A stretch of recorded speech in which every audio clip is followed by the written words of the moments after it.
Hi, and welcome to iLearning U's training, How to Respond to Audit Non-conformances.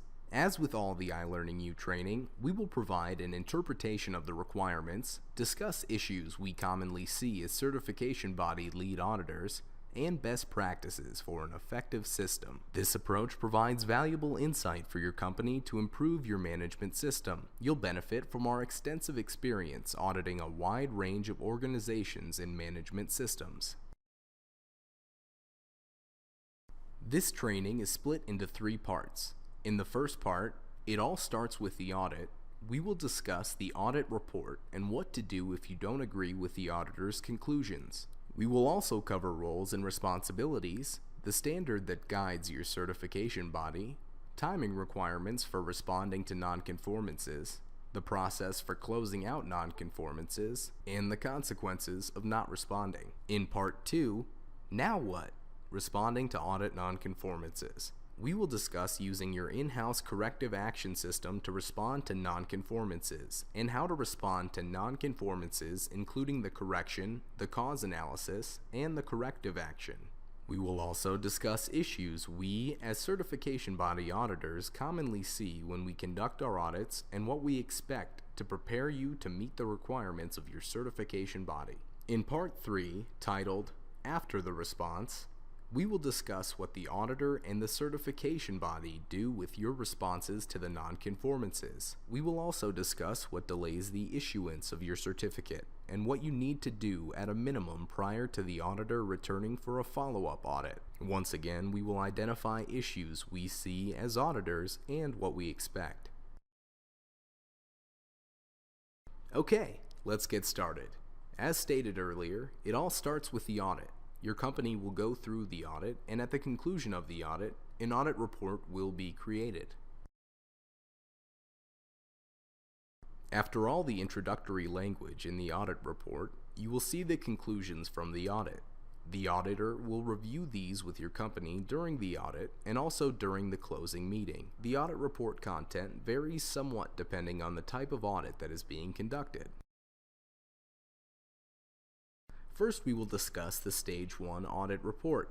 The Stage 1 audit is conducted when your company initially applies for registration or if your certification has lapsed. The Stage 1 focuses on ensuring your company is prepared for the Stage 2 audit. There is a comprehensive review of your management system documentation to ensure it meets the requirements of the standard, and a limited review of your management system, records, and management to judge preparedness. The Stage 1 audit report will identify strengths of the documentation and management system and opportunities for improvement, or OFIs, which are suggestions made by the auditor for your company to consider. In a Stage 1 audit, a non-conformance identified within the management system will be documented as an area of concern, or AOC. We will discuss how these must be addressed in part 2 of the training. The audit report will identify if your company is recommended to move forward to the Stage 2 audit or if the Stage 1 audit should be repeated after further preparation. The auditor makes their recommendation, but the final decision is determined by technical review at the certification body or registrar. Through the course of this training, certification body, Registrar, and CB are all terms used interchangeably to mean the same thing. It is uncommon for the registrar to overturn an auditor's recommendation, but it is the decision of technical review to confirm moving forward or not. Their decision is noted in the final report that is sent out from the certification body. If a report is left with the company by the auditor, it should be considered a draft report. The Stage 2 or registration audit, re-registration, surveillances, and document review audits all have similar reports. The major difference between these and the Stage 1 audit report is that the Stage 1 audit non-conformances are identified as AOCs, which is handled somewhat differently than the non-conformances or NCRs, which are issued for the other audits. The NCRs are broken up into 2 types. A minor nonconformance is when the company has a system in place to address the clause of the standard, but there were inconsistencies noted during the audit. For example, People are not consistently completing a required record, or a couple of employees were not following the documented procedures. A major nonconformance would be issued for a systemic breakdown in the system. Examples of this could include when a clause of the standard has either not been implemented or is no longer in place. For example, if there have not been any internal audits conducted, assuming the standard required this. Another cause for a major nonconformance would be if the system is unstable as noted by minor nonconformances across the organization, which leads to the conclusion of a systemic breakdown of the management system. There are other causes for minor and major nonconformances, but these are some of the common reasons. We will discuss the different requirements for responding to the nonconformances later in the training. There is a possibility you might not agree with the nonconformances or the auditor's conclusions.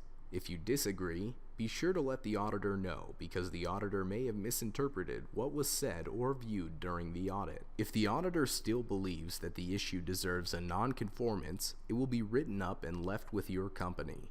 You may file an appeal with the certification body if you still disagree, and should feel free to do so. Each certification body has a documented procedure for how to handle their appeal process. This procedure and the effective implementation is reviewed and audited by the accreditation body who oversees the certification bodies. The final decision will be determined, documented, and presented to your organization at the conclusion of the appeal process. If your company still disagrees with the conclusion, you may file a complaint with the accreditation body, but the appeal conclusion of the certification body is the final decision on the matter. If your company has been issued OFIs, or Opportunities for Improvement, your auditor and the certification body will not expect a response from you. OFIs are simply suggestions the auditor noted that might be of benefit to your organization. If this was a Stage 1 audit and the AOCs were issued, your company will need to address these prior to the Stage 2 audit. You do not need to respond to the auditor or certification body in advance of the Stage 2 audit, but you should be prepared to present your response describing how you fixed the issue at the beginning of the Stage 2 audit. Depending on how complex the issue is to resolve, you might need to move out the date for your Stage 2 audit. For all other audits, if a minor nonconformance is issued, you will need to respond to the nonconformance within a defined period of time. The auditor will let you know how much time you have to respond. Typically, it's about 30 days to respond to minor nonconformances. The auditor will also let you know who you should send your response to. They might request that you send your response to your auditor, or it might go directly to technical review at the certification body. The auditor should cover this process in the closing meeting after your audit. If it is unclear, ask the auditor to clarify the process for you. If a major nonconformance is issued by your auditor, you will need to implement a preventive-based solution that needs to be verified as implemented and effective by the auditor within a specified period of time in order to maintain your registration or attain registration if this is a Stage 2 audit. With a major nonconformance, the auditor will need to confirm that the gap identified on the nonconformance has been eliminated.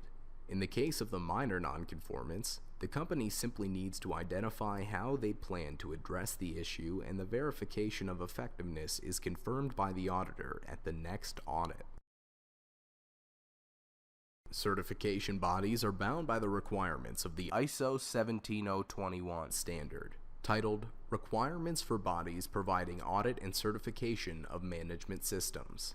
The certification body is audited by the accreditation body to ensure they have the necessary procedures to meet the requirements of the standard, and the procedures are effectively implemented. Both the office and a sampling of auditors are audited on an ongoing basis by the accreditation body. The ISO 17021 standard sets out requirements for certification body practices.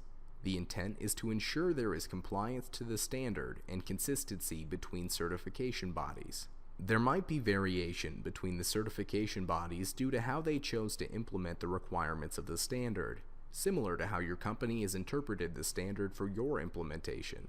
But the intent of the standard must be met for the certification body to maintain their own certification for each standard they register companies to. The certification body will define the expected time frame your company has to respond to non-conformances and the methods they expect to be followed to respond.